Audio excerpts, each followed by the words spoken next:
Imagine this for a moment. You wake up, walk to the bathroom and look in the mirror, but the person staring back at you is a complete stranger. You see a face clear as day, with eyes, a nose, a mouth, but you have no idea who it is. Then, you head to the kitchen, and there's someone making breakfast. You recognize their clothes, the sound of their voice, but their face. It's completely unfamiliar, even though it's your spouse of 20 years. This isn't a scene from a strange movie. It's the daily reality for people with a condition called prosopagnosia, more commonly known as face blindness. So, what exactly is face blindness? It's a neurological disorder that impairs the ability to recognize faces, including one's own. It's not a problem with memory, vision, or learning. People with prosopagnosia can see perfectly well. They can describe the individual features of a face, the shape of the nose, the color of the eyes, the curve of the lips. The issue is that their brain can't put those pieces together to form a recognizable whole. It's like having all the puzzle pieces for a face but no picture on the box to show you what it's supposed to look like. The term prosopagnosia comes from the Greek words prosopon, meaning face, and agnosia, meaning not knowing. It was first documented in detail by the German neurologist Joachim Bodmer in 1947, who studied soldiers with brain injuries. He described patients who could no longer recognize the faces of their family, friends, or even themselves. There are two main types of prosopagnosia.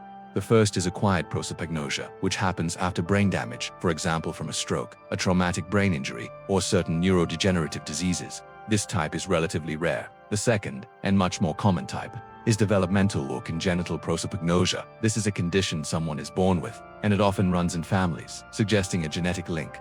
It's estimated that as many as 1 in 50 people might have some degree of developmental prosopagnosia. Think about that. In a room of 100 people, 2 of them might struggle to recognize faces. Many people with this condition don't even realize they have it for years. They just assume they read bad with faces, or that everyone else is just much better at remembering people. Let's dive a little deeper into the brain science. What's going on up there? Our ability to recognize faces is an incredibly complex process, but scientists have pinpointed a key area in the brain responsible for it. It's a region in the temporal lobe called the Fusiform Gyrus, specifically an area within it often referred to as the fusiform face area, or FFA. When you look at a face, your eyes send the visual information to your brain. This information travels to the occipital lobe, the brain's visual processing center, and then gets relayed to the FFA. In a typically functioning brain, the FFA acts like a highly specialized facial recognition software. It analyzes the configuration of facial features, the distance between the eyes, the shape of the jaw, the unique contours, and matches it against a vast mental library of faces you've seen before. If there's a match, you experience that instant flash of recognition.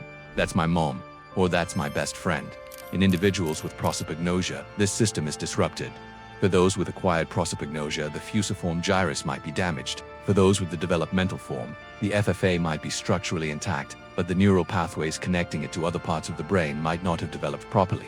So, the eyes see the face, the visual cortex processes the shapes and colors, but the FFA fails to do its job. It doesn't assemble the features into a cohesive, recognizable identity. The information is there, but the brain can't interpret it. It's like trying to open a file with the wrong program. All you get is jumbled data instead of a clear picture. Living with face blindness presents a unique set of challenges that can profoundly impact social interactions. Imagine trying to navigate a party, a business meeting, or even just a trip to the grocery store when everyone looks like a stranger. People with prosopagnosia often develop a range of clever coping mechanisms to identify people without relying on their faces. They become experts at recognizing other cues. They might memorize a person's hairstyle, their distinct way of walking, the sound of their voice, their unique glasses, a specific piece of jewelry they always wear, or even their favorite jacket. This reliance on non-facial cues can work well, but it's not foolproof. What happens when your friend gets a new haircut? Or when your coworker wears a different coat? A simple change can render a familiar person unrecognizable. This can lead to awkward and sometimes hurtful social situations. A person with prosopagnosia might walk right past a close friend without acknowledging them, not because they're being rude, but because they genuinely don't recognize them.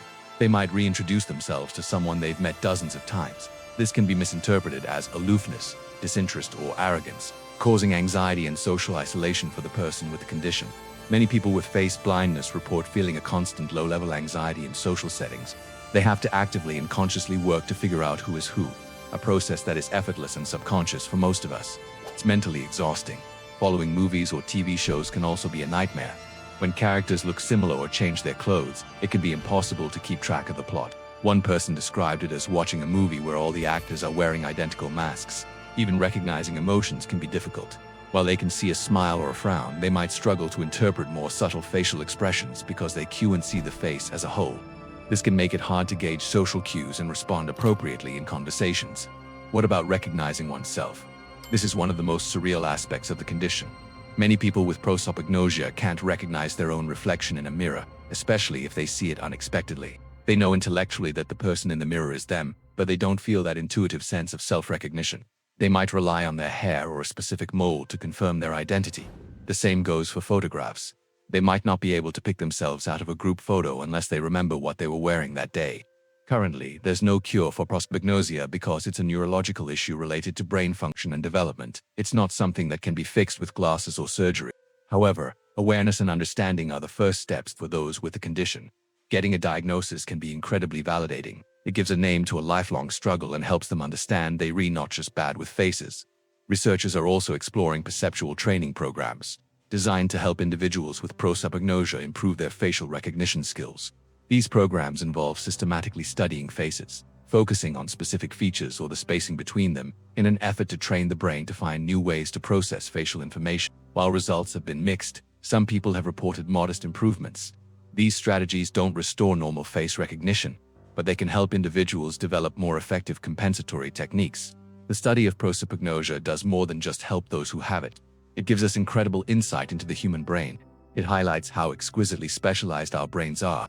The fact that there is a specific area dedicated almost exclusively to recognizing faces shows how important this skill has been for human evolution. Faces are our primary tool for social communication. They tell us who is a friend and who is a stranger, whether someone is happy or angry, trustworthy or deceptive. For most of us, this rich world of facial information is processed in an instant, without a second thought. Prosopagnosia reveals what happens when this fundamental human ability is missing. It forces us to reconsider what identity really means. Is it a face? Or is it a collection of other characteristics, a voice, a laugh, a style, a way of being in the world? People with face blindness show us that identity is multifaceted and that human connection can be built on more than just a familiar face. They learn to know people on a different, perhaps even deeper, level by paying close attention to the details that most of us overlook. The next time you effortlessly recognize a friend in a crowd, take a moment to appreciate the incredible neurological feat your brain just performed. That small spot, the Fusiform Gyrus, is working its magic, connecting you to your social world in a seamless and powerful way. And if you ever meet someone who seems to have trouble remembering you, maybe consider that they aren't being rude. They might just be seeing the world through a different lens, navigating a reality where every face is a new puzzle to solve. Thanks for watching. If you found this topic as fascinating as I do, please hit that like button and subscribe for more deep dives into the mysteries of the human brain. We'll see you in the next one.